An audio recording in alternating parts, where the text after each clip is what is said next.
Okay, assalamu alaikum. Ngal kontong atul ma yangal ben jibe tan. So bi lafta ka audio dole nad na le jam. Me yalon ko specifically Fabou Sanneh.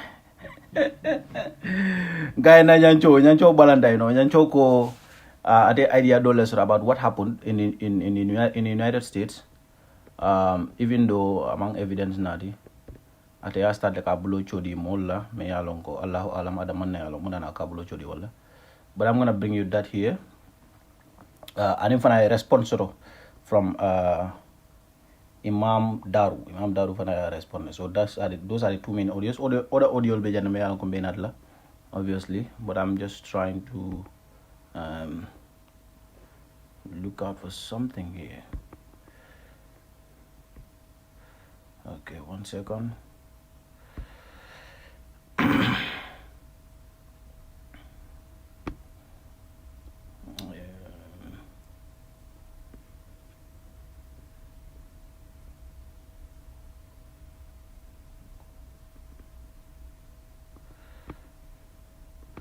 Okay, so let's get started.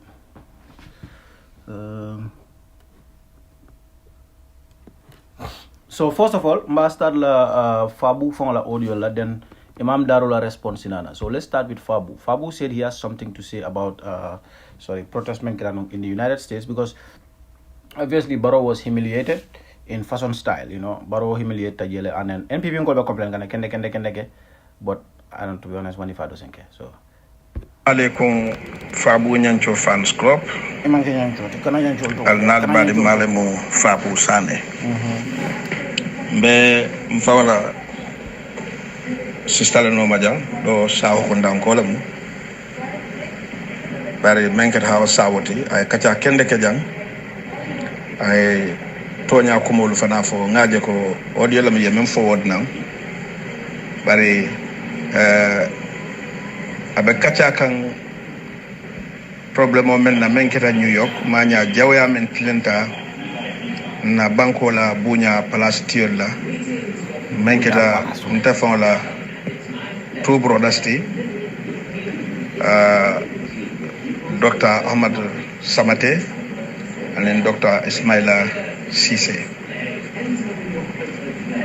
ayen niyotora ayen kamfa you compare folla fitaka kuma fa ko to bala watu wasike nin kumata nsita kuma fo mente diala alfaliye odo kuma jaw fo o manke kutu men diata ni galal be am wala katen kuma jaw fo bari birnga mol la kacal moy nata awasa wala kacal moy jang aya ni nyandinge pour mfana ngana nga jansa jang wolete inspire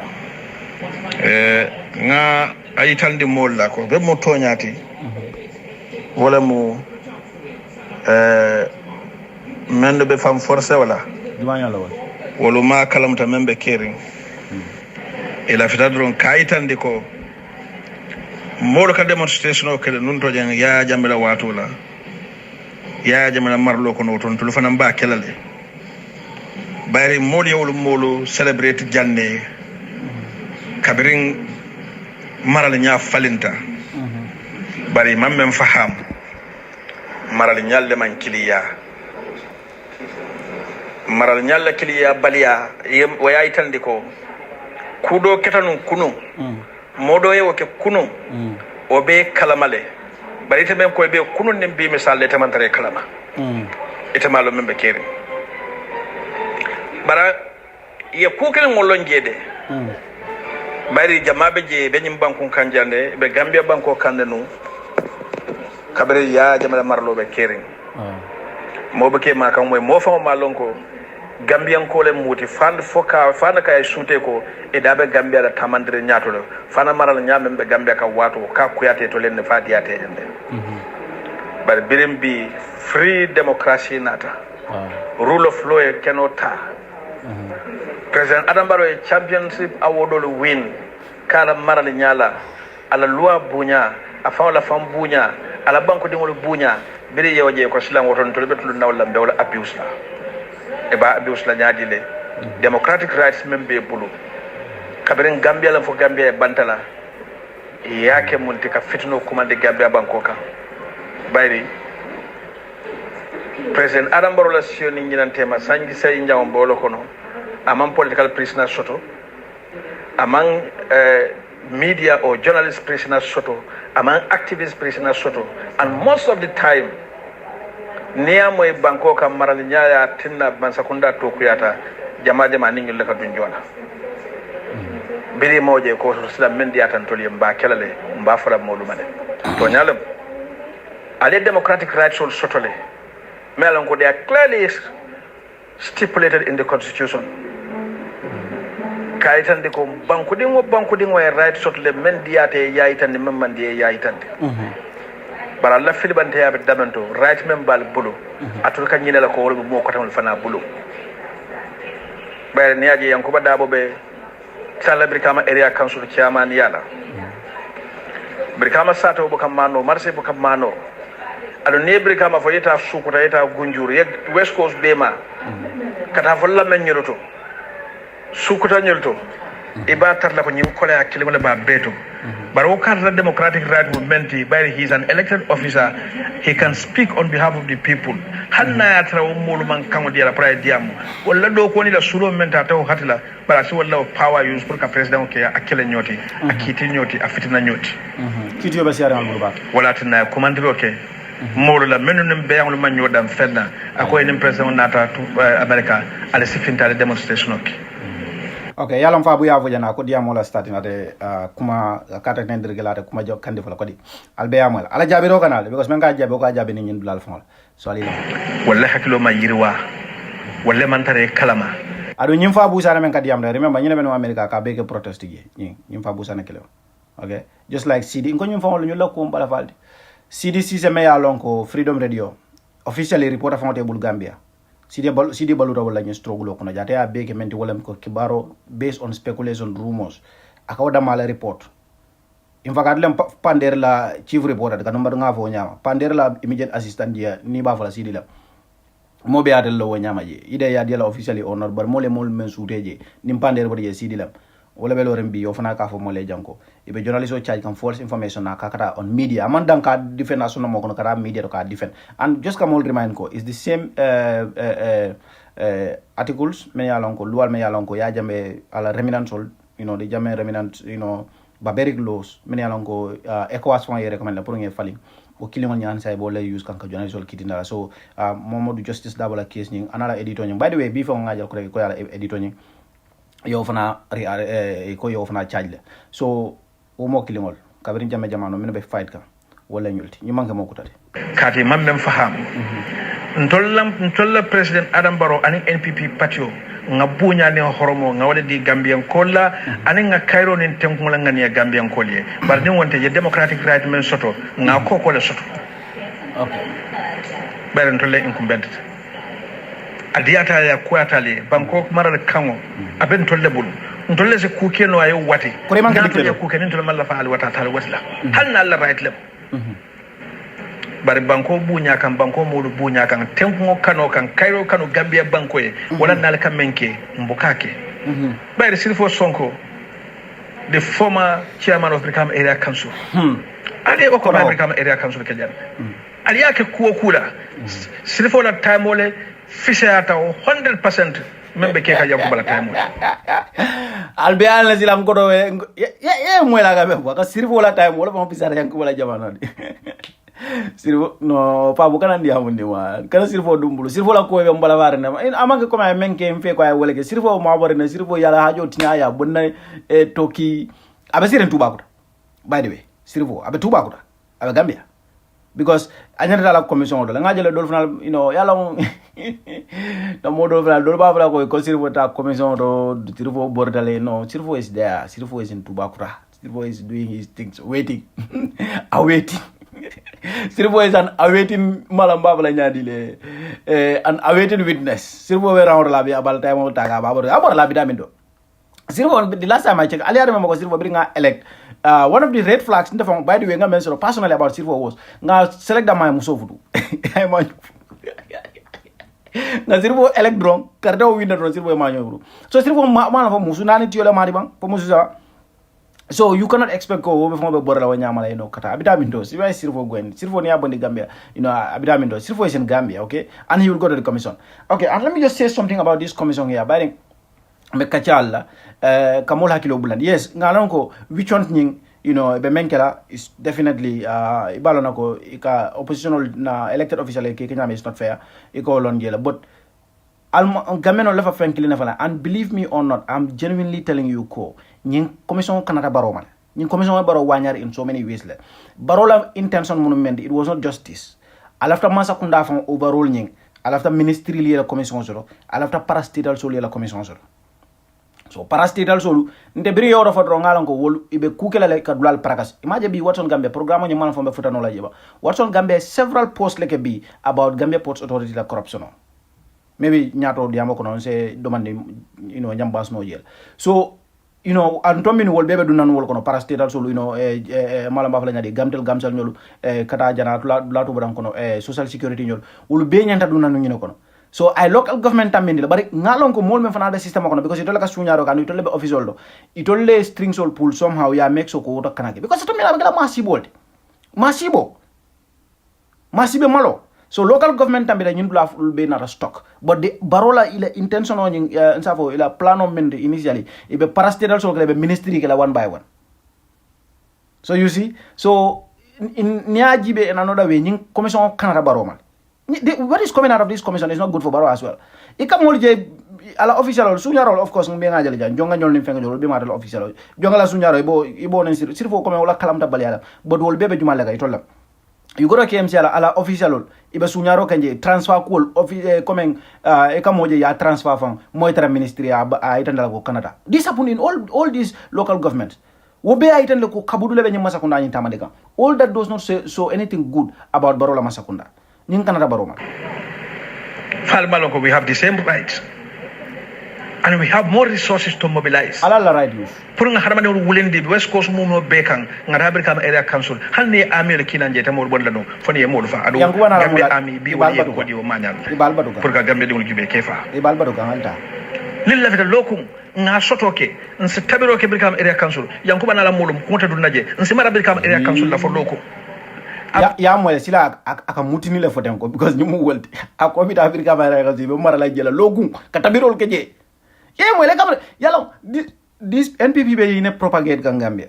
Nana rap do kola, silol can sign. Sign KMC, Femfenke is under Talib. Brikama West Coast kuna Femfenke Baflene is under Yankuba. Femfenke anywhere, local government, apparently. Saibukalo, central government mamara fene camera. Central government is not responsible for nothing.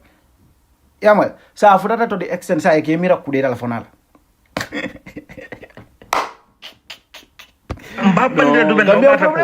Voters council collected May 25,000 si nga recall ke nga fo Yankuba computer by election la we no longer have confidence in you for chairman of Brikama area council. Yeah. You see? Ko al tenkum al kana mo diamonde al kana mo kamfande al kana mo dunde miroto. Pour me yalla ko ni pare yake atol ta sotla official ko kotake fana Yankuba Darboe.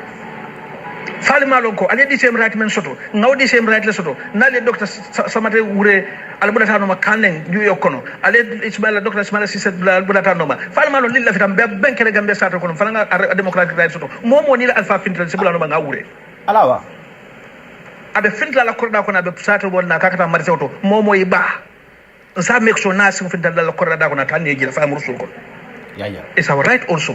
Pour nga demonstrate nga tan de ko yeddi kurun la di Gambia banko mo la wotam be wure incumbent la kanyum fo incumbent men be masakunda wala kanyum fo de ko be bulala na molu noma sa mamo kilim fo de comme na molu ndol jigita momo la UDP lamba opposition ndol jigita momo la if na sa no kara wala wure sa te kono.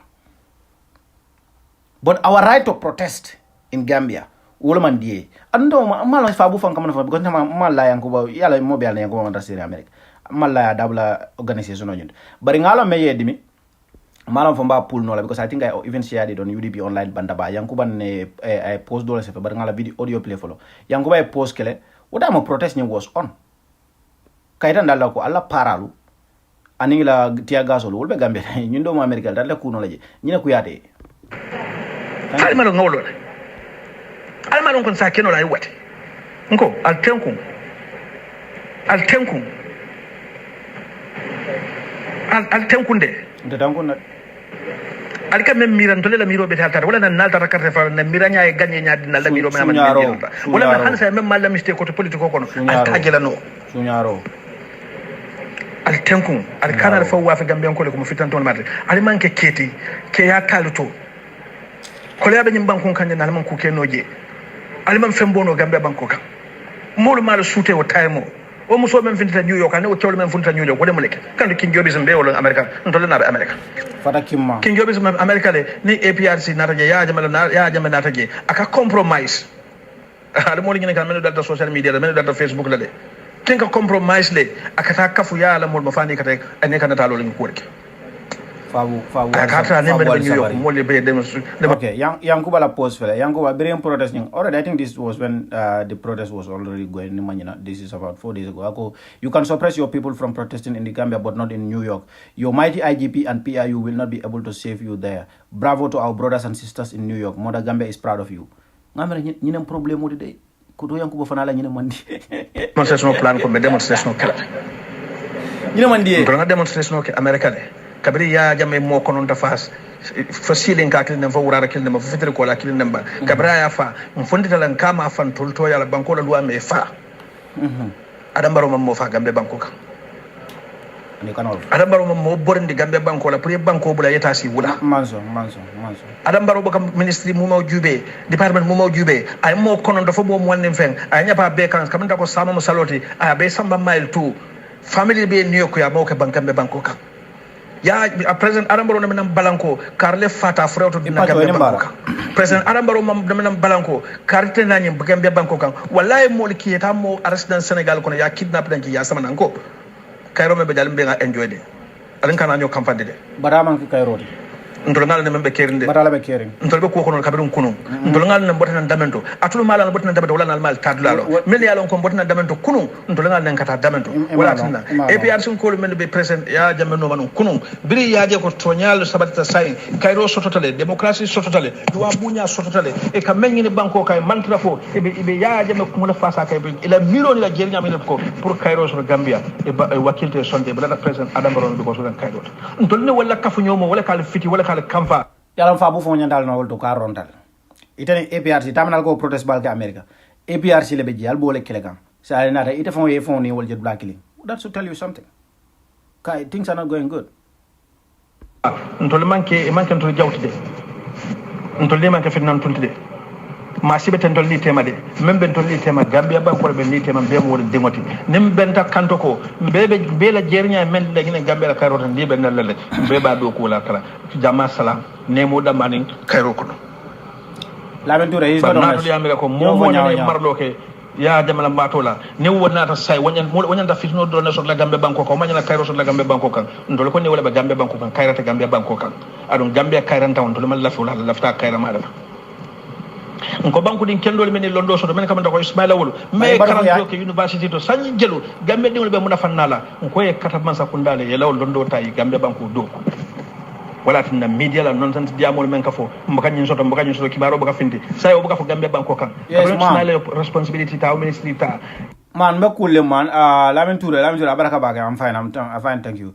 You know, Fabou Sanneh Dr. Touré, Dr. Samateh for them. I want to say something about Dr. Samateh. Because you know what, Doctor, if not for anything, the fact that he was able to accomplish what he accomplished academically, that's a respectable thing. Okay, but the other side is, Galman Pareka Meng understand, all jokes aside, let's be frank here. Dr. Samateh, Fabou Kafala audio from Kunajana, Hanisinin, Akatado, Kola Lopano, Kulmenji. You know, if you think about what happened in the Gambia, I will tell you this for free, Fabou Sanneh. Dr. Samateh na parita B will make AKI. In fact, by the way, Kek Sanneh by Raka update ke being ajala update ke AKI isunying ke ngamera I don't know, is it 16 families or how many families? Many alang ko ning AKI masakunda be kidjela wo acute kidney disease ko nyina. Kidyo nyin kana kuma sela ko okay? And also kidyo do maro nga deviate do manding. Very interesting. Kidyo do kana mama kidyo nyebuka kumanda tola bari Najibe Ryoko, my brother Ismaila Ceesay is a total failure and a big fool. Rio, kumoidia, kanofai. Kumoidia. So, one of the key deal many along all the carry, wala nyindiko, Mahmoud Sabal. the famous Mohamed Sabal. Yes, Mohamed Sabal case be only be jail, but a lot of coming, you know, sometimes several ka jamfa, sometimes, you know, ibukalonda. But case ni ngabe is coming to take shape. Okay, so Mohamed Sabal kidio tara nyama wala nyidiko. Abita member ko nyin kono wala nyidiko. Adama Barrow Mohamed Sabal pardon. By the way, Adama daning joguba. Ya understand? Ay pardon nyamen wole mu kuti me yalonko. Ani loi manta because loi ya fole ko nin commission ye muta Gambia loi ko nin commission ye muta iman satisfy commission ye muta nyame e nyanda tano le namira high court or court of appeal somewhere nyum fulo one of them I cannot remember actually juma kilom. Okay, but instead Adam Barrow ya ke nyamen wrong ata ka fanye futu solo ke jaaje ko ata sembo nyimba bule kake ata constitutional deliberately aman sembo nyinga aman son ka di president so ate yo right ning ate woleta aya claim Fati kunanko ko brother, how are you? Nta mu karamol afanya karamo be nyari. Sako Fati yalo alka to kalanta mo bel kala ni social media to ato ni Fati kunanko len drama kunanko meto fono.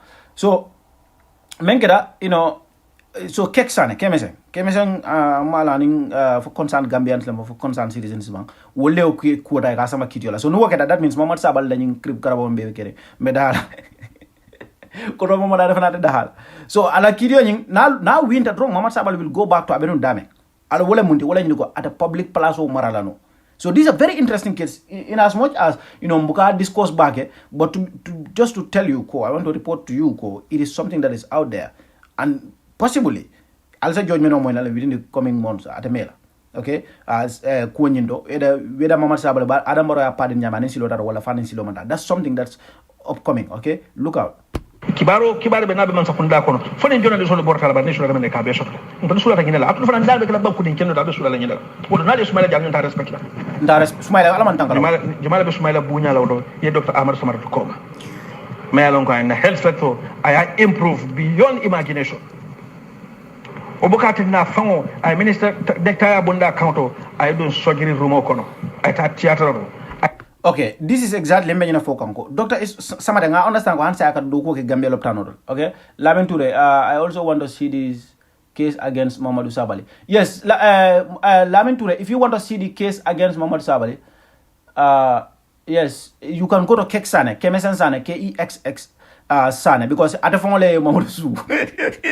Got a phone Mamadou Su. So, what I found something covered you living because in Dolflana, you know, in other issues. But Alain, I 100% support it. You know, I think Dr. Njoguba. So, Nita keks la time la B from B because B yalang High Court Joji Sol Nunga Benung leave for so leave for Bandale, you know, they are resuming. So one of the important cases I highlight the ones many along they are expected. By the way, Nyanda Fonso Lanu, you know, to meaning a keks so that would have been better. But more contact about it. But I think one day Mbasa Malana Nine because he's a party to the Mamadou Sabal case. So I think it will be very interesting for someone.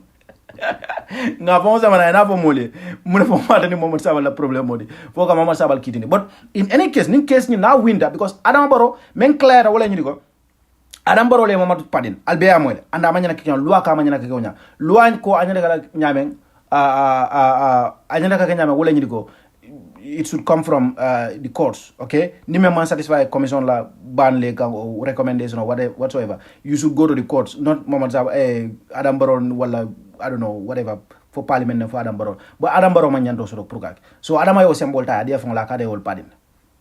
So inabe kara wol. Sibo Kamara, thank you so much. Yes, Laventura, yes, if you go to Keksane la Facebook it is there and be fong la I fenko yin. So left fem for la Dr. Samateh la call. So Dr. Samateh another friend soul. They know I can tell you this for free, guys. Nin Dr. Samateh pareda ka kuno nu ni AKI kodo ma fo men tambida de bar akana flanyan ko dege abe kukila, you know why? Because mennu ka boro wafi Gambia jamabi e may laisino soro a Dr. Samateh la kafunyolu hanate ma ke kafunyo ma nyolu menu bena system ko no laisino soro pour ka trade ke in medicine in Gambia wala ke la laisino mo de ka luasi wala ka bude ka luasi libanel ma ka luasi moroccanol ma ka luasi syrianol ma ka luasi banku na Gambia dingol fawol ma wala o boro wala ka mol kalaki Gambia o boro le mo la dinu muta e fa Dr. Samateh na pare da kamfada ako nte lafta jelal ko mene nyinke nga punishment o laji abe kuno la jela bar sa felende nyulbe AKI isuñi ibe kitiyo men sama kabita ni Masakunda. If the government is found wanting, you know what is going to happen? Gambia Masakunda be compensation o jola to these people. But Dr. Samateh la friend solo many yalon ko wallahi lazim ndame doyata la ndama wala nyolon. I can tell you for free ko Dr. Samateh yalon kaka jang lay sino be jumala bulika lay ika luwasi jumala. Yes, sa wopa sane ko ndol buga drama ko nanka yake de be to ke no natlal de alka ni drama ko nankol ni fadi ko nankol e manyi saho fati ja. But I like your boldness in analyzing situations. Thank you so much, bro. Thank you so much. So I when I was in Gambia, I I'm not an expert in medicine, okay, and I'm not even claiming one. But it's common sense. Go to Westfield, pharmacy fele. But need a red no pharmacy kono ko borosan. Alila moide. Pharmacy clean dantan na bijemena lonko. You know, in fact, Westfield by the way, there's a very good one there. It's a borosan no da meya longo. Let's say retail. But wholesale, ibe fari Westfield low blood. Because I was one time looking for medicine in a moto be boring no blood. Nilu da pharmacy jama balle bo siloka. Ibe ka fanyo control jam ko wholesale da mal. Wholesale. Boy bukalom boro ka bo mintole. Borrow, it cannot be okay. I've said this before online, and let me say it again. I realized I swear to God. Because what happened was, I feel weird. Very weird, strange. Borrow me along paracetamol ni fenkola manke bor complicated. It shouldn't make me feel weird. But paracetamol can say ngami mangbalo understand no. So Dr. Samateh, you wanna tell me Dr. Samateh ma along ko borrow ka duno banku kana in bulk. Many along ko imam betia. Iman certify, iman check, mina moto la karol. Because one of your kasaralo ke amte fawdon. Thank you Lamin Touré. Yeah, understand. So nim ñul ko ka Dr. Samateh I do ko keje na tata country to up country to la akatara uruptano round la for 3 am suto. Dr. Nyama mbo dum fenna. Ntol man amena kata banku to mo la ngalod. Ase Samateh kilimo dum fo lo ko ngama fale. Because I have a solar men Abuka Jube carry money to Nabi. I can manage you and tell them do like a new fund officer on Contrabank. Fundal Kamulan Mankafa Kalafa, some profile inside. Go, I'll come in for the funny apple, Mova.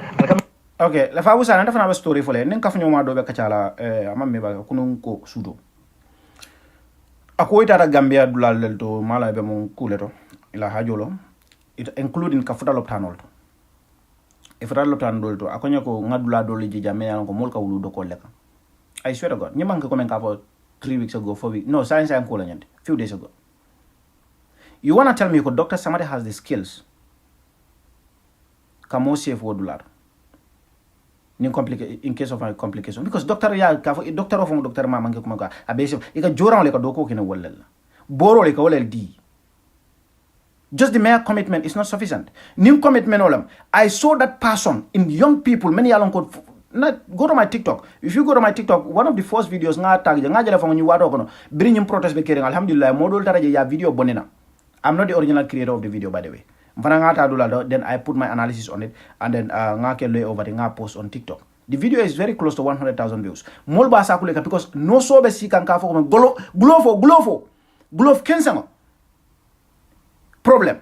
Ako pengo ika patient o ni pengo sirinyo mena. Ika keep lela somandata ya ye pengo la ularo ye pengal tiblo. I mean, you wanna tell me you are putting them at risk. Nga video fana do jabe sakulet ka. No so ba foka ko dolbi je fam ika they are putting them ila sasa to dol kana le planor. They in fact by the way bundu maternity ward. They even have the risk of kasasa contaminated with blood. Kasamba back to their family. Nimol sasa so ko nekana loptano. But loptano they even stand the risk of getting sick there. Camera to. Amange kome be nyim fo kana camera to. Ako larang dol mo fula ka taraje mo saba. Do ko mo ba fly monan. But in nya muso lebe den di larang. Camera to. This is not like speculation. Yala ka nyine fo ko katara internet do ka fanial. Nya bala jaharan. We saw the video. Musol ba siring ibe danin ka larang. You want to tell me just mere beds? You want to tell me just mere syringes? You want to tell me mere gloves? Adama Barrow masotono. And I'll get in time and for time. Man love ka chasi and the jambak. But I have to tell you a few things. maybe later on, because manta do gola bi wala na ko mana fam na yim video but later on maybe me fengo gola if I put all my data together I will talk memo nyaga mo ko lay accurate information on. But one thing is for certain, wala ñu ko Adama Barrow ñin tamenke America could be possibly very close to $200,000 US you spend kata America damma kata America UN General Assembly itara ñu menade itara mo laji ini men kana Gambia close to $200,000 US Adam Barrow spend. You know why? Because Adam Barrow bada Gambia tata Asia tata jana aka chartered flight so lelta.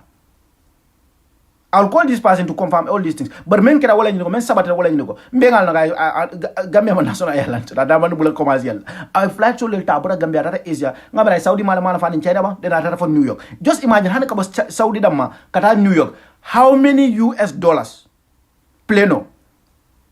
So some of Mariba estimate can approximately about $200,000 US spent. You understand? We approximately because menkumara there are certain factors such as pleno nying aye batu wala fami batu. You want to know all those things. But come approximately minimum, you are thinking about $200,000 US being spent. Burka Barrow nyol nala mbla sama hey Fabou nyol kana mol diamondi. Fabou nyol kana mol fair. Gambe so molman syringe sol soto be pengula men. Molman glove soto be men dunna. You want to tell me ko ndol nyanda fatala Adam Barrow na la mulma nga Dr. Samateh respect because I doctorate degree le soto o doctor la male he's a medical doctor nyanda fatala male ndela doyal I respect him as a person but I can tell you ko mol mem fata and mol membe suffering in that country just based on that I left nga menke wota kala no we cannot pretend that everything is cool and fine nice and dandy and at the end of the day Adam Barrow ka itan intolal ko don sembo da male babul because minegera today people are talking about Baluwo. I remember Tubabu Dujang, Mom Jamaican Jibe, most of you here are in Europe. I want to bring something to your attention. Right now, you have more requests coming your way. Many alonko more men from enemy done, and many alonko from maybe an done a long time ago. More requests is coming now than before. The pressure. Not just no family, even non-family members. People are increasingly requesting alimakoi. We feel the burn in the Gambia. We feel the pressure in the Gambia. These are the things Fabou Sanneh more left to understand. It is not about Dr. Samateh doctorate degree. It is not about Dr. Ismaila Ceesay and Dr. fake doctorate degree. I'm on the chapa yasin sura jana. Astaghfirullah. Man left kadiya nen droga. Alkana mol diamondi. Ismaila Ceesay man long. I'm soto. Ismaila man Londo me aka claim ama soto ata defend no anywhere. Na diamu nyata jama nyama itandi. Ala integrity ma itandi. Muna be Ismaila bul. Alko Ismaila bunya ndep kombang tete Ismaila bunya la Ismaila Ceesay. Men fa be fani afola o man ka corruption soto no amo mira. Al kam men fa be fani afola o man mo da time soto ke bayndi ke poma kuma. Yeah, Langura, yes. Ni hakil dunya wado kana be duri na. I tell you no lies. Asa wafa no dunia dawda. Kabe en la United Nations World Health Level e dunia dawda londo men babala stadia do ko ta nafa. Ngo yo ya jala Fabou alka fal be mol kalami lañu. Okay, Dr. Ismaila Dr. Samateh, I agree. Ismaila Ceesay, in case you don't know, we know ko. Ismaila Ceesay was he went to China to be a lecturer there. Okay? Munana Ismaila Ceesay went to China. Neither no come for it is as that lucrative. But hanu wato menna abota Gambia kakata China munala lecturing nala. Ismaila Ceesay was not on a full time. I can tell you this for free. Because I can do Gambia most of the time. Na me die China. And I can do Gambia most of the time. Na me die China. I also went to university, so I know some of these lecturers you need them for quarter 1, quarter 2. Sometimes teacher don't be near quarter 1 and quarter 2. Let's subject don't make it currently. You understand? Then he tell for next year. So you can make sure drongo. Come example, year 1, introduction to law letter. Year 2, you are taking people, those people for let's say constitutional law. Year 3, so you make sure you can beta quarter 1, quarter 1.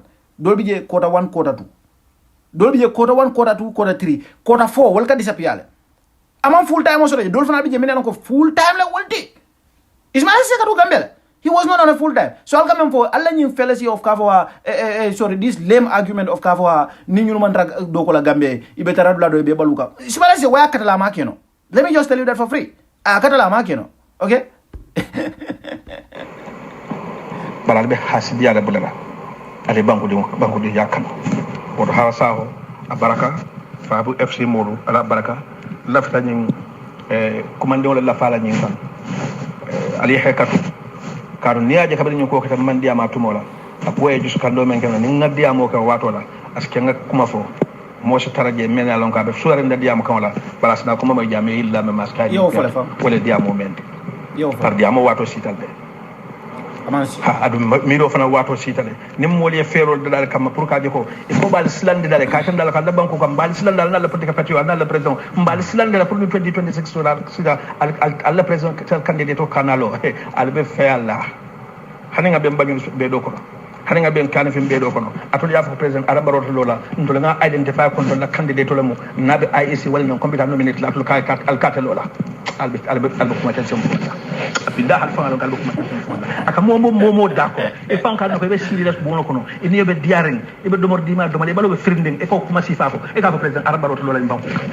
fotel tamu banko fotel ma tamu gambe banko ata lola de ite siyata jumaati gambe banko ka akko kuma furun fula gambe banko ka do finta banko ka do kuma furun fula ntol kal bulal kanal ka dum banko ka ka funti motal nenna mota bulal no mota ala ku tasimata awe over 400,000 de carte fa meye banko la luwa be sonde ngala to ko to kala na to sulata banko la luwa la ta kiti bo banko la kiti bo luwa ne kiti kundo ay men diala ya enjoy na ko ni al manjiki menna al kal man ta luwa bunyala al be chakhano be be gamba 2026 alman be ne sila mala bari dama nyana la because itamu diplomati okay Imam Daru ye nyin jabile so mbado ngata jabiro nyi because Fabou ka anga Imam Fabou Sanneh le ka diamate ako kuma jaw fo ma o ka diate bandro ballero be bo membu Fabou le bokam malu Fabou atule domicile jelle ke ya jamme la Fabou atule domicile jelle ke ya jamme atule kuma jelle fo ya jamme ma ge bari nga mira odwali ya jamme kon ku kote na même manke banko kote thank you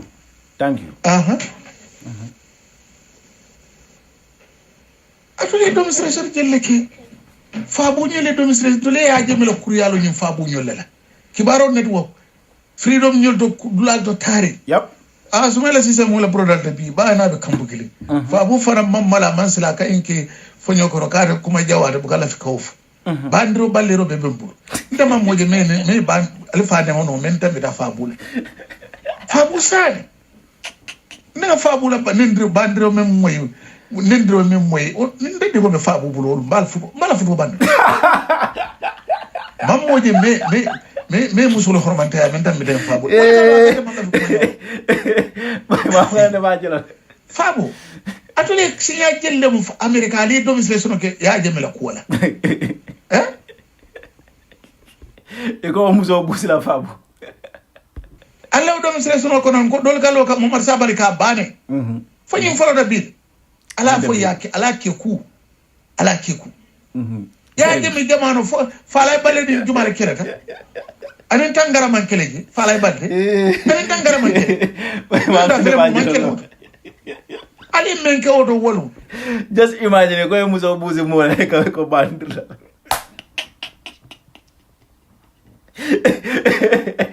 ko la pudo la banda ko ka be ke bandu ngaro kan ni mo ay no Imam ali atole men ke wolu wo kedale ban fa kelo kereji bari ñu do kela manki o Fabou kilo la kanalo akwa kanyi ko konde odo ngende konde mo men manki ni ara malo be ale ne wodi ka foy ite ya jemi jamano te do misre sunu jelleki e kuma jelle fa ya jemi ngamira le timu kilo ni wo kilo Gambia di mo mel la banko na kayro ko o mo kilo le ba continue ka ya ibalo fenge Momar Sabal ani ya fenge ya jemi la ta Momar Sabal mol ma bane ngamira America men do misre sunu ke Momar Sabal bane fo tangare ni fala kelet tangare ni fala balle kelet kelo gara jelo kele kilim fa fo ye faatu kabara mute ya bute ngamiro be kenal fo kelata wala alla sukura wadi jumala fo ko by the way banen diro fa gara jela ide tangara o sabale dole gal banen nunje banen dir bal gara jela I remember that also banen diro gara jela sana bala fawra batal wala ni ndanga do moy diam ndu wotuma idde do man fanute wotuma dul gatul jibe freedom yi radio ani Skype ngal jibe wol utuma mol buka access sodno ni wi film ansiano man fekkeno ntulo balay ka fako abe fegala modol man diamu no wato ma inde na do teburu oto me be ka kolu iban assession no kol bala bara to le tatan wale son be fo ya jame lo luwa mal ka kuriya da bial kamara lo ke walla al mo nde mala to ke bira nyatile atul ke bir iko ko fabule be saudiya bango kada be diam kantende fabu ka be saudiya be diam kantende bay mam sa to nya dinkira ta bo ta be diam kantende ade kam ko to do yala say fabu ti nyanta miro sotla itle ka do ka ko mole kuma jaw man di bandro bi jumala bul Gambia bi tay ko la wodi kamba e bandrol mek isabari bara hadni ko mo ibe julu jolla ni mo kenno mo de ngamara ni e bani nyante nyakasle ko di mo wala ka ke bayiti data fenke no bayiti fo man julu jolle te be julu jongal la fa ita la fenke wala sangrata ni mbey problème mo ko na to len dundiki ngamara to le NPP lo ale baro bodi UDP ale asawni ni problème mo mala problème aji siri ngay men kala ma yal be fay bantala mune diya dañi diye ke ministre be Gambie be bor bodde bi tay be bi de la ciosan dinkira be la dimbal ko dal be borra nim banda salo dal eta ji al be kan kilo fa diya daw dama yal be fay bant ali man kuje falo ali nata ali al fal men fiya fay bal bala killing Ismaila Ceesay biyo mo la broral okay al continue alla lu man jam fawo very well Sidin jaay maje alkira la bositi ma sa atlaka tambia hana la sokol president wanya daga bulote molbul ba o fara be place on da malo ni wonde muso yenda tara ko ma tetan bara mo la sir ala fa mo la sir bunya ala fa ka kal bulodu molbul airport. Okay, by the way, this was one of the viral moments, viral pictures or videos of the day. Mom video in by the way, not video picture in the Mali. See the Nyan Fabou Barrow and your belong to Adama, called to reference them. Airport, I think it was at the airport, yeah. Ototo, I obuso ala fa kwa mola palaso bunya. Imo bunya mola bunya palaso le because na nyi manyake. Aga Gambia better disgrace. I inform do yasoro. America I mean airport wala doya warata katamba. Wala doya warata katamba be. Wala doya warata katamba be because dunia be baji be kan. Ala muso be manya me airport. Sidin jay naka akabulo dum sidin jay bulu nyame airport. Nyi mo malu baleti. Ila president musumumeo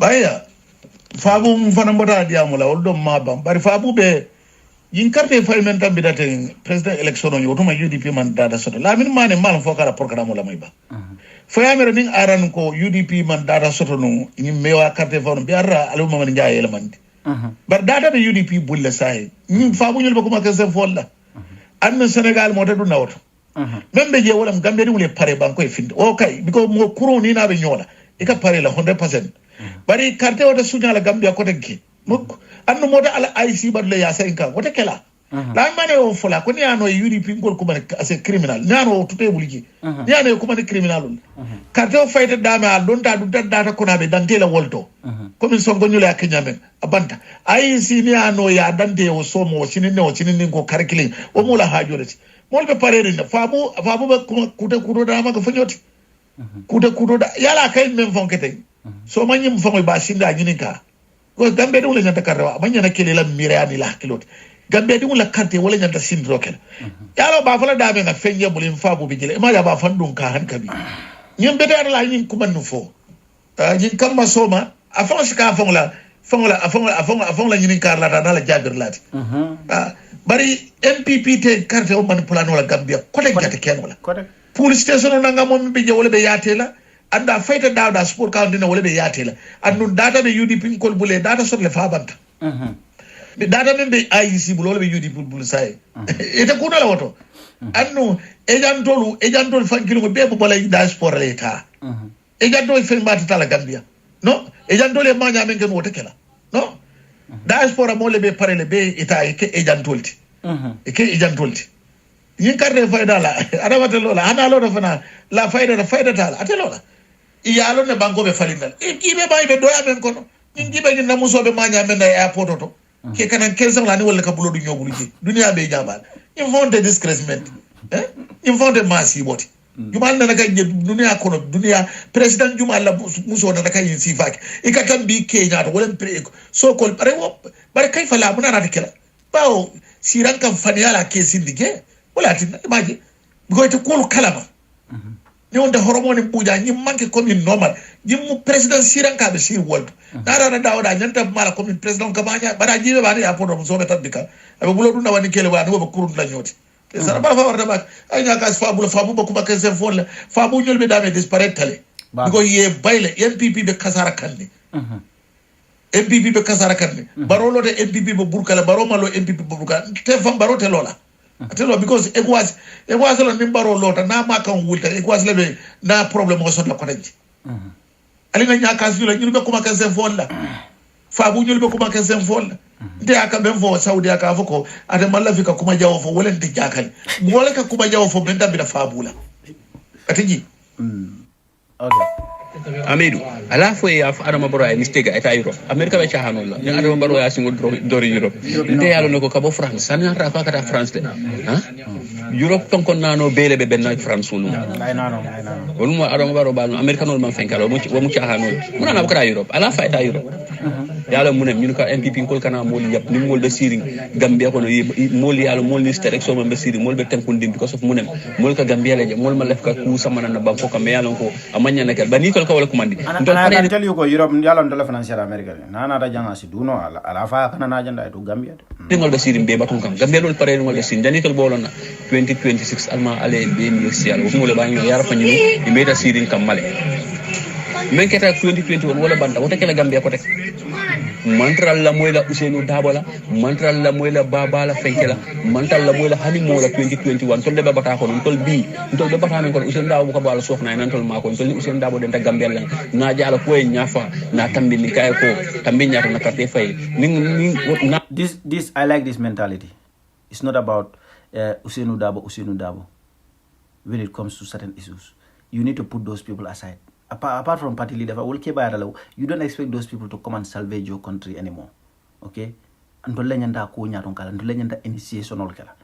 that's why I believe we need to go for Barrow.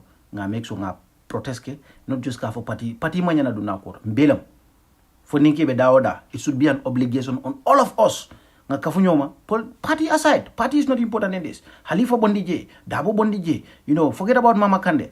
All the youths should come together. Make sure man confront. He should be confronted. I can mean out all I motamine. I most I can mean out of the cafe, but to la carte so what a malagam. Unial member in the country. Aliamre Malon told me to the Gambia long at all. So Ukija Faro on desperate Kumoli Catramen for a full Molkona from Bekele, Ali Minis Fuel, Ali Cat, and Unity Ali Cat and Ali Sapatanga. We don't give a hook. Until we don't give a hook, until come member to rek. Well, and you comment the Kalan, telling Adama Barrow carte fire and Dr. Nai for the world. Namantra Fitinella, Namantra Kella, for carte fire, Adama Barrow into La Carte Macotek. Remember Gambia, you for Monica, you can't thank Gambia. Yeah, thank you. Amidou. Okay, so you did tweet the monkey. Yeah, ila molu me soft, ila softil me ye ma. Ila men pirans America. Ibadi ngo yalla Gambia betena ñine Gambia politico na kacha kolea dol bije ni to nyafo to saje ibadi ngo le finti anu nga condemn the first video be ñing ko I wanted to make a video about 3 days ago was biringa modol je including some of our brothers in the United States trying to make a case for these people ko mole men humiliation no men kela man necessary. I was like, no bro, you losing sight of the overall goal. The fact is we want these people to listen to us on certain issues. Too many issues, these people are dropping the ball. Political party to Gambia Bankoka. Then you live Kanaga.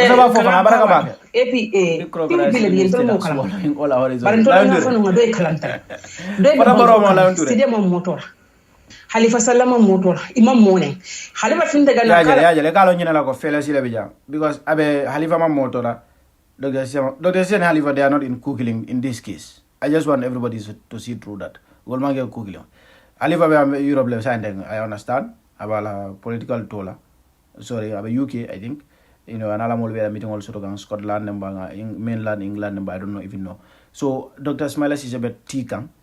in private jet betila ibe UN General Assembly ibe New York downtown ibe expensive hotel old namole faga laptanot mambo ken also. This is what we are trying to bring to their attention. And by the way, list of fanavo, we want to confirm all that. Your moment for call Barrow la is almost, I don't know, close to 90 people or something. The moment Samba is just too much. It's an opportunity for some of these people. Kamol Samba, either year to year or year Samba, la record better at embassies. That they subsequently near visa apply, they can be given visas later on. But the moment Samba, it was just too outrageous. It should not be more than 5 people. Porque Gambia Samba nyandular. Come on, if I am close to any president, and you have to go to New York using a private commercial flight.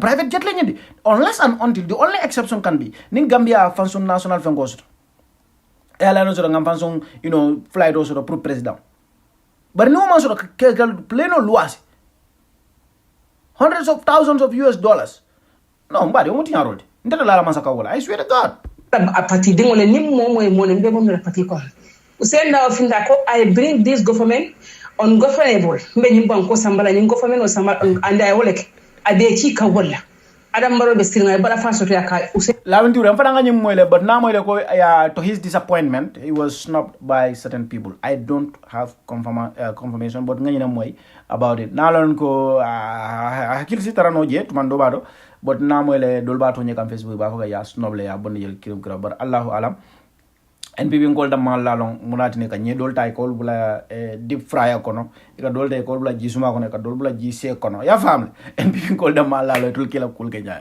bari so kuma gilim foye ila kol buga tiling so foye no po pri ila kol buga tiling dara ka tenda bujube mandin kol ko janni mo ke min ni fiyola amindi yelola ning Adama Barrow man ni min yelola ba min la fiyola ni ba le da tar mo be ni misata mo ba ko ali nyin kumo saf ali alenti ali ba tarra de ni misaka yudi fe de adere de ngero sigara ta bakal kabirin jawara jawara Usain Darboe bangatol ntama karanta barnga mo satar lalla Usain Darboe bangatol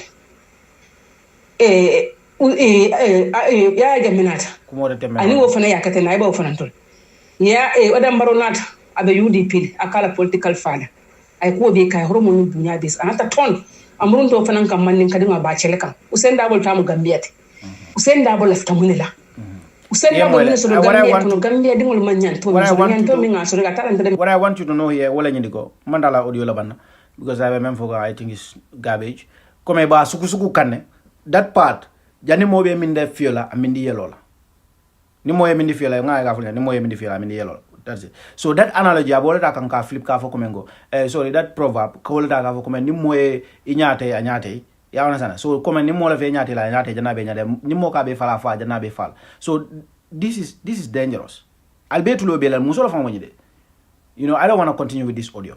I want to go to What's on Gambia. I bring to you because some of YouTube, some of you are not actually on Facebook. So kudolo je kal danne. So memengela What's on Gambia ye post like about the Gambia Ports Authority. Good morning. The Gambia Ports Authority is unquestionably one of the most dangerously corrupt institutions in the country, where employment and promotions are based on family connections rather than merits. In 2019, over 10 young Gambians were employed as quartermasters and training engineers at the harbour, many of whom secured their positions through family ties. Then they come up with a list, itemized list for that matter. Umar Darboe, he inherited his retired father's position. Ibrahim Jau, he inherited his retired father's position. Abdullah Mbake, he inherited his retired father's position. Likewise, Idrissa Diouf. Adama Mane, her father is the harbour master and a member of the senior management team. Other young people hired include Martin Gomez, Babu Karandau, Fatoumata Ceesay, Saleh Fusedi, and Moses Jambe. In 2020, some of them were sent to Ghana for further training. All of them undertook a certificate course, except for the harbour master's daughter, who was awarded a GPA-funded scholarship to pursue a degree in nautical science. She was also granted an additional year of leave for further training on an international vessel. When we contacted the harbour master, Kulemane, to ask why only his daughter received a degree scholarship, he replied, "Please contact the communications officers please contact the communications officer. I cannot answer any questions. We decided not to contact the communication officer, Jibu Sedi, because he also got into the Ports Authority through family connections. His father was a beach master, and he brought both him and his elder brother, who is now a captain. We also tried to contact HR and admin director Suebu B. Jata, but discovered she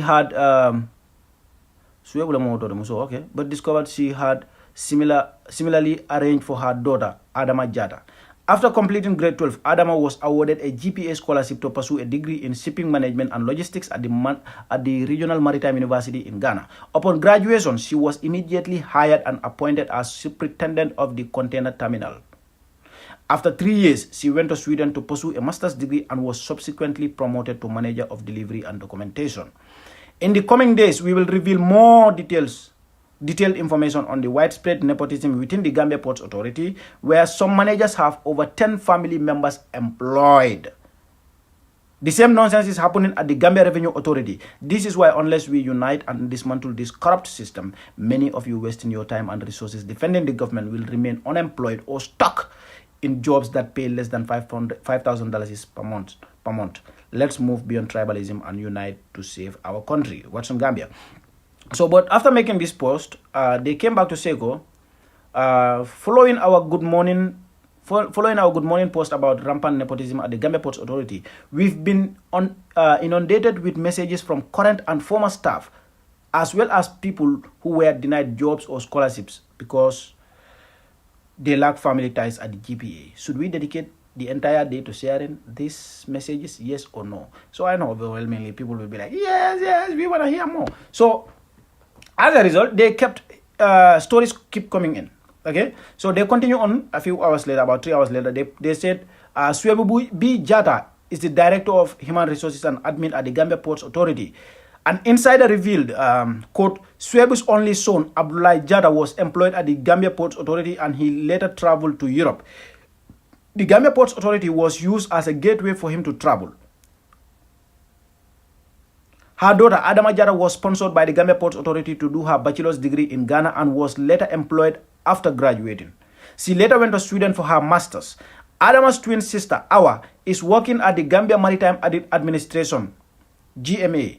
The GMA's managing director is the Gambia Ports Authority's former deputy director of admin and was Suebu's boss. Suebu's youngest daughter was also sponsored by GPA, Gambia Ports Authority, to pursue her degree in nursing at the UTG. Now, she went to England. Gambia, I'll come back to post from about this Gambia Ports Authority there. Another report Kibardo Financial. From another GPA insider, regarding your post about the Gambia Ports Authority employing young people, your source is correct. I was one of those employed in 2019. However, I suggest that your source or sources to dig deeper. The harbor master, Kule, is highly corrupt and has placed numerous family members, including his daughter, in positions at the port. At one point, an investigative journalist exposed his involvement in purchase of a boat from Damen Shipyard. It was alleged that he inflated the price. Kule's corruption and nepotism is one of the main reasons qualified staff have resigned from the harbor. For instance, Lamin Y. Kamara, who holds a bachelor's degree in maritime engineering and 2 masters, one in production management, logistics and procurement, and the other in international industrial management, was never promoted, despite being the most qualified person in the operational unit and fluent in English, French, and German. Kule isolated him, eventually forcing him to resign and move to Nawek. Very sad story, if it is true. The same thing happened to Aliu Bayo, the son of Aki Bayo, with a master's degree in electrical engineering from India. Aliu wanted to modernize the operational department. Yet, Kule frustrated him until he too resigned and relocated to the United States. Very sad. Now, talent sol bebe bola bankoka because of these corrupt people. This is sad. This is sad. This is not right. Okay, the last 2 paragraphs. The working conditions at the harbor department are poor, according to international maritime regulations. Seafarers should drink water from tanks on ships due to health risk, as tank water can lead to stomach problems or even death. Instead, they are supposed to be provided with bottled water. However, Kule never provided clean water to his staff, forcing them to buy their own. Additionally, regarding the Russian oil scandals currently under investigation by the National Assembly, Kule was one of the enablers. The Russian vessel anchored in the Gambia waters near buoy number 1, unable to dock at Banjul due to its size and heavy fuel load. It remained there for several days, selling fuel to other ships from neighboring countries. Kule used the GPA tugboat Jufre and Kankujeri to assist the crew in facilitating these sales to be continued. You know, kana kulungol fongota kata wande kulungol ta ke sababa kono kulungo me yalan ko be essence furungo wafikan. I think that alone is a crime. That's a very serious crime.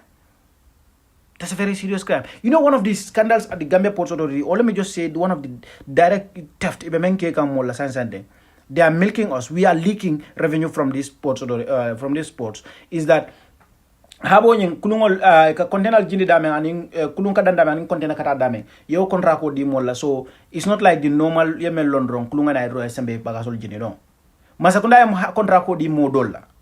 I think this is Hadim Gay. I think it's Hadim Gay. I'm willing to apologize if it's not Hadim Gay, but as far as my memory can serve me, I'm Hadim Gay.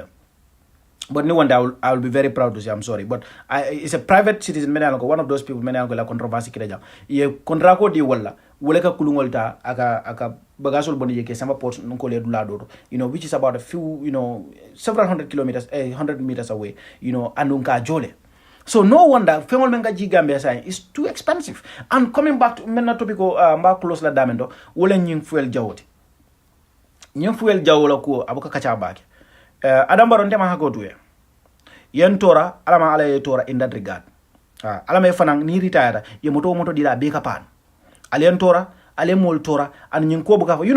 I know it's on the investigation, but nal hakilo bakang. Gambia ka fako ne fuelo sandula isansero doldo menu manke jannin jande jamabi ya fuelo buka betea. Example, ngalongo eltin to diara bak eko eltin na fuelo ka betea, ngalongo gam petroleum betea bak ni kola fuelo ka betea.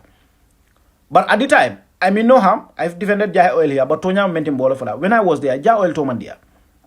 In fact, I personally ngafuelo sang one of the companies, let me not mention company name here in that regard. Ngafuelo sang dole ngake na moto nying abaland.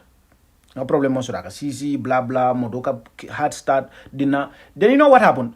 I was lucky enough, my friend is a mechanic, sometimes some of those problems I can just decide to stay awake overnight na fix. Nga masingo kono nga felo be bondile tankol kono and tankol a channel mume all the way leading to the machine na be clean. What we did was nga fuel canola sanam from Gambia Gam Petroleum because nga fuelo sanon jeda mal. But that only one time mistake come for some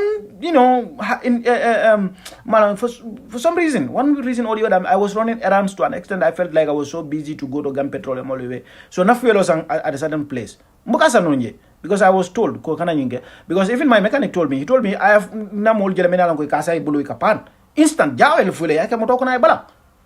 Then we let so myself, what happened to me in my case, moto balandale. I na kodomentinya is was too much. You know how hard it is when you are in Gambia.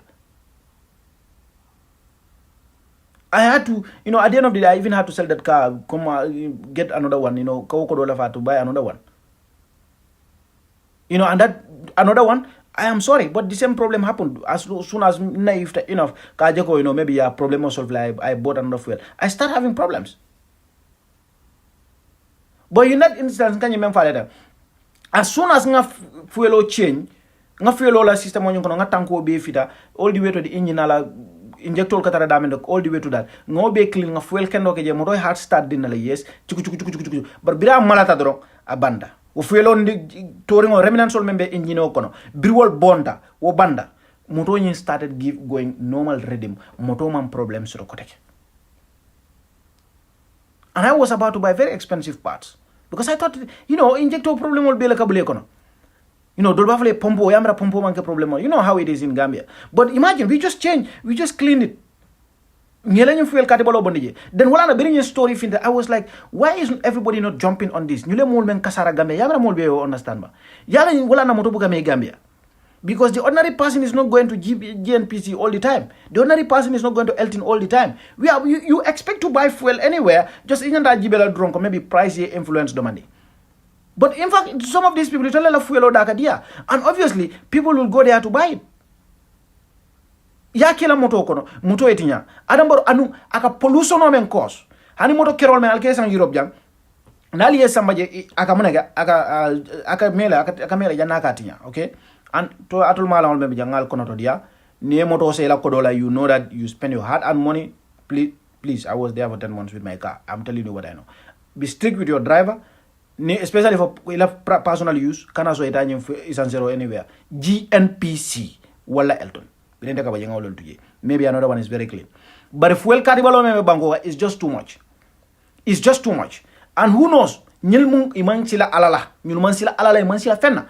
Maybe maybe something else is happening. Me along ko iten ndema bakalama.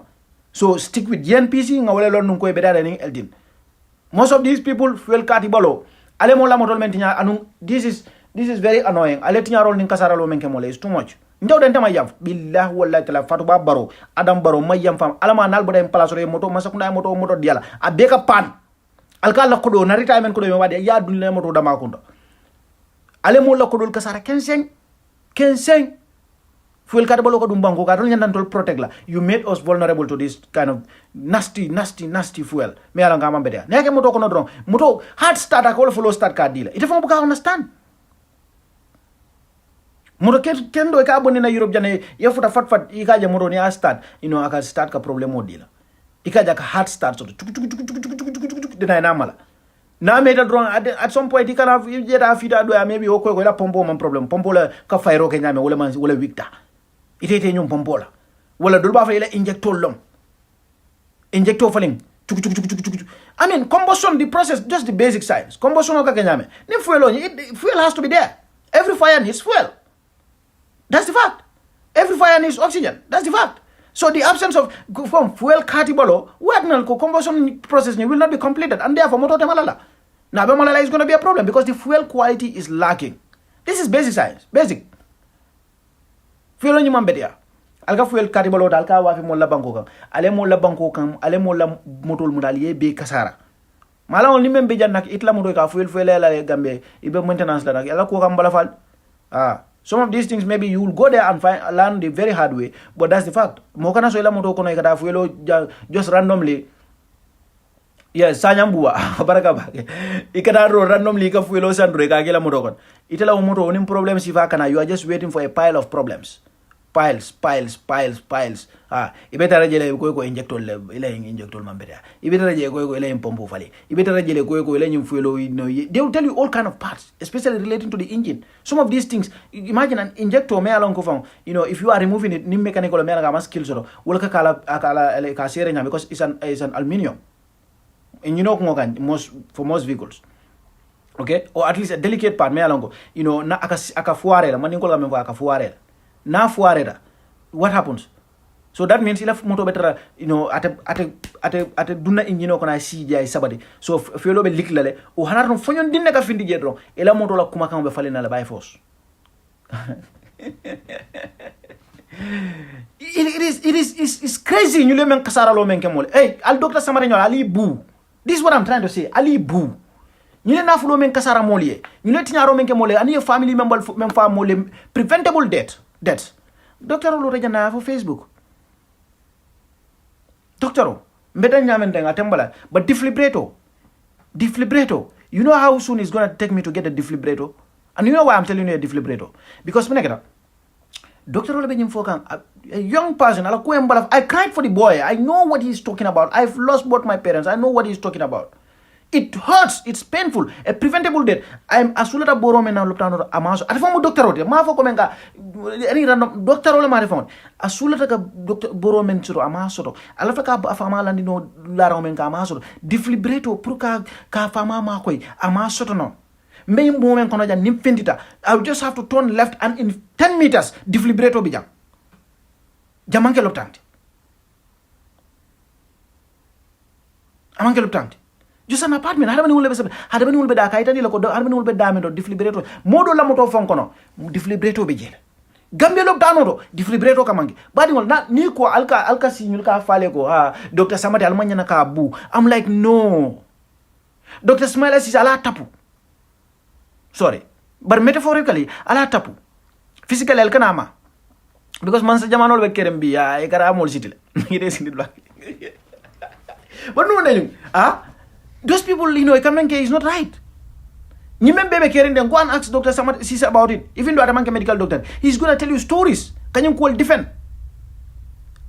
And I am going to suggest this to any government. Guys, if it is a good idea, let me know. I think, this is not like telling our conceptualize, but I think there's a certain African country, Gambia government, most people, many along, ye motor sanja ye samba wala fendol sanja electrical fenkol den ibet tractor lambang any other electrical malamba flanya heavy machine equipment abe katina Gambia because of fuel Gambia government should compensate us nim bari remo be yona la ko but at least nyantang allow la for every one of us ndol Gambia dingol mena ngombe abroad they should allow each and every one of us at least in 5 years to bring at least 1 or 2 vehicles for free into the country bini motor sama Gambia ni sa motor so den cheap price you can have a vehicle cheap price yeah amankole you have €1,000 Holland I guarantee you bamoro nimborend road on adu gameno gamena condition kendo you're gonna get it okay but try to Nikoba Sipla from here maybe because Gambia Benjamin Sansane somebody unko Gambia story from be ko for this fuel thing they didn't tax to GRA yeah abemu deal you know what happened let me just clarify the fuel issue memongera what actually happened was bring fuel card balonyin nada fuel kendo be jele what we later understand was fuel kendo yol bondele ya understand poroto wol instead of fuel kendo tiole dock inara chance di nyulela because ala gambe ni sandang do ba fokon kuno ngasa la doje about ka fo ngamara ka up to sometimes 3 weeks 4 weeks at least be 1 become minimum let comme nim kulon frata gambe janna be sembe dulan soto nola fo comme like yala bagage offload it is not like fat abugake okay so menga ke jama wala nyi ko they have to wait. So nying fuel kurungo instead of a fuel kendo bulai dock ikanyin fuel kurungo according to the report okay ikawoleta ya bulai sembe so nuwa sembe da aka ikana woleta ya dundi market on and obviously I'm not so particularly so about the tax thing to be very frank with you mamelo nta report la no but you can only imagine probably they will not even pay tax because mengera allegedly forced Fabou Barrow ba ko nyin kono so when we are talking about Fabou Barrow Masakundala intervention, and we know that this is something we are register come officially in Gambia like cool. So you can only imagine they will not pay tax. But again, I cannot authoritatively report that emuka tax you. But ngamel law ko fuel kadibolo if fuel kendo sembendile bonde aside le nyindo na wo sembeda kulunga nyin sembeda denika wafi molma. You understand? So as a result, Gambia government was only able to come GNPC in Gambia for Elton. I don't know how Elton got good quality fuel at that time, but it was really bad. And I can tell you, what time of I remember vividly election organized Dol Bafla ko ha fuel be mankilele. So holding la bakeri. So I was like, no panic mode. Na do manina harek na park aside.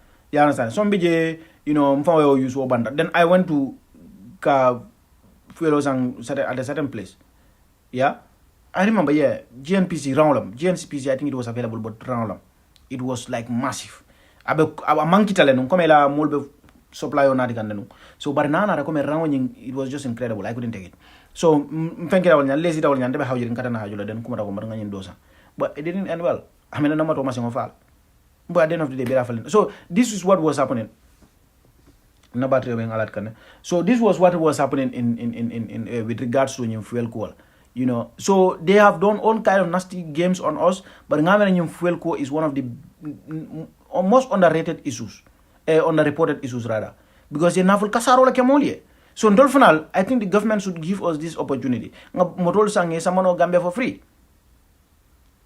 We should be able to, because banku doli akila banku dingolel, banku dingo nyanta nyanto sulela bangoga. At least motor killing in 5 years period. Yewasang ya onasana ya samba banku kang ikana fenjo porod. The Gambia government should be able to do this. They can afford this. Because it will come out sang if only the ministry dolu our 5 years period or every 3 years dolbije. A car for Comengo every 5 years or every 3 years Amari is entitled to an official car. You do dispose. however we left ka nyame yo dispose your moto donati corruption member banko kam badi ngole wala siata. So these are some of the things, and I want to explain. I know, but I want to explain a certain kind of corrupt practice that is also going on in the Gambia. Because mostly at this time of the program, the people here are mostly people who follow me. So sama topico dol, sinin topico dol, kudo linke kacha. There is a common understanding among us. That's what the beauty of online activity.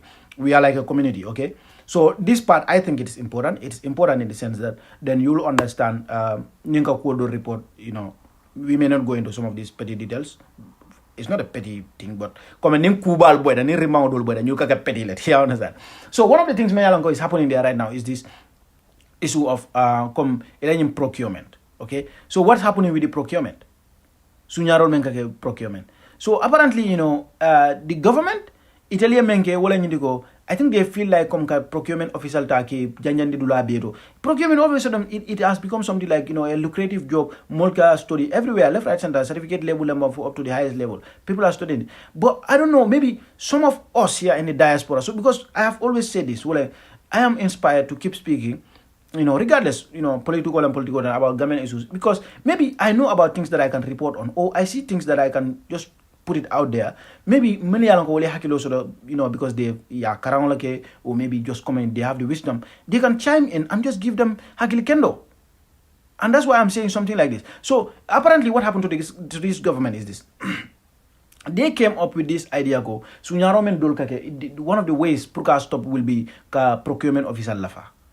You understand? So coming ministry department, even to the local government level, procurement officer will deploy. Just like soldiers. Everywhere, but apparently that led to more corruption.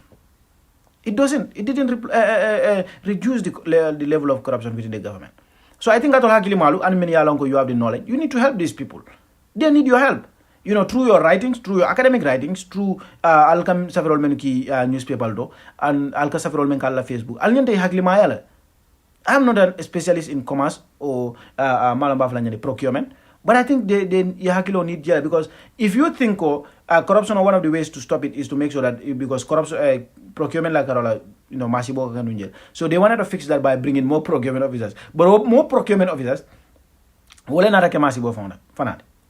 So one of the examples that somebody gave me recently was this. Come example, if the government wants to buy a vehicle, okay. Okay, let's say we want to buy a new vehicle for, let's say, for Jara, for Jara. Okay, so let's say, okay, no, Nyomi, because Tapale Alba, so let's take Nyomi as an example. So government call left Nyomi call left Morosane, because Nigara Panket Sangola, Aka Kolea sometimes, Janika for Panket Sandulat. So Mengela, we are going to buy them a car. Okay, so if I have Nyomi Alcalo, okay, let's say Panket Moto Mujelati. Okay, moto lafte moto sang, so lafte recitol nadi. So instead of it will find it a common sense to go to the market and see price on momendi. So what they are going to do, they will tell the alcalo of Nyomi, you know what we want you to do. Because ila luwa li wala support, ila luwa ka tama wala nyama. That's their procedure. So Omari bitale, Nyomi alcalo bitale, ainande wanifa ansula da moto la jam, masakunda ko million kilina dila na moto sang. Recito dina 4 million recito dina yamo. Ngoyo. I bora lamin kinte ajana. Ako ko lamin it lafte masakunda moto sananya moto 1 million nam bari be invoice wala dilan na me yala ngo 3.5 million ay boreda mamadia ta 4.5 million invoice so fa dial. So these 3 receipt invoices i bora samana ya alkalo be na samala di masakunda la foyko sa felentinga invoice sabasoto. So comparatively I give ya okay mbaronga 3.5 million moto ni ngauta min ko be moto ni sodla bari nga description o begel 3.5 million sa ala nga wosang.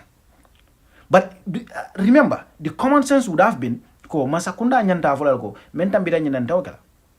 Ngalango they have those mechanisms, but still now the loophole allows for all these things to happen. It happens. So and especially fengol bagasol me yanako man share back. They don't meet the threshold of certain kind of scrutiny because bagasol be man finger. But hani menu share these things happen. So ebe menkela itala ko so 3.5 million obviously wala serta. And itala morola market value is 1 million. So you go and take that 3.5 million. So iba san 3.5 million to your probably iba san all. But also ibidala may 4.5 invoice dealer and may 5 million invoice dealer. So you go and bribe all those people. Later you will be doting you more full. You demand wala. But it will contribute to make sure that you have at least 3 invoices. But Gambian yung system yung katamaten up to local government level. System yung katamaten. Masa kundala sunyaro ko wala falede. Ika sunyaro kenyame. Imam fenno. Imam fen no. So these are some of the things mena ngo woleka ke in the system. Mala fon ko ngani system fo nga inherit British ole bara nyinya to crumble la. I think it should be common sense ko if you want to buy a vehicle, you can just go to Google. Ya jibe motola value minute. Okay?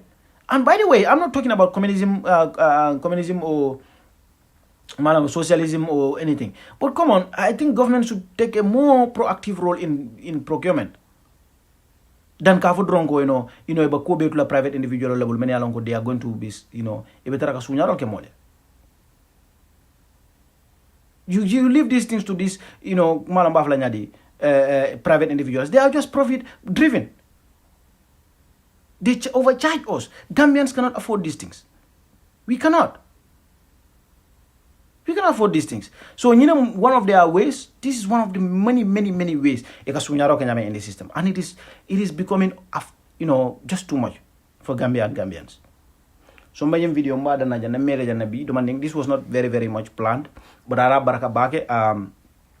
I think we're going to catch up here another time. Because busy in Kolkasya. Cool guys, I'm not for Yamaro. But be Monday Manda do so I decided Janembekela wasty, maybe minute low waste. Like I'm a Dutch in a certain way. Gambia will never do Begala Vingasi to long way by come like them finding at the end of the Namunega be nothing. Oh no, I don't like that. I want to at least do something, So at least Ningala be reflecting on my day, I can say, oh yeah, at least I did a live video, Yeah, that was okay. At least among Kubati, but that's okay. But also I did some errands in the day. As part of my free day, I like na free day ngala feeling nga cook me yalong kom is going to be helpful especially towards other days me yalong kom metara do ko la nga cook me yalong ka nga fuko ni tara do ko la maybe on Wednesday or Thursday or Friday nga fuko I'm able to benefit from this because nga kele on my off day. So I like things like that. So barala baraka bage I'm gonna call this a productive day, just even nada na yung video da mala I enjoyed your company here. So mbadan na jane. Inshallah, we're gonna catch up here another time. Allah baraka bake.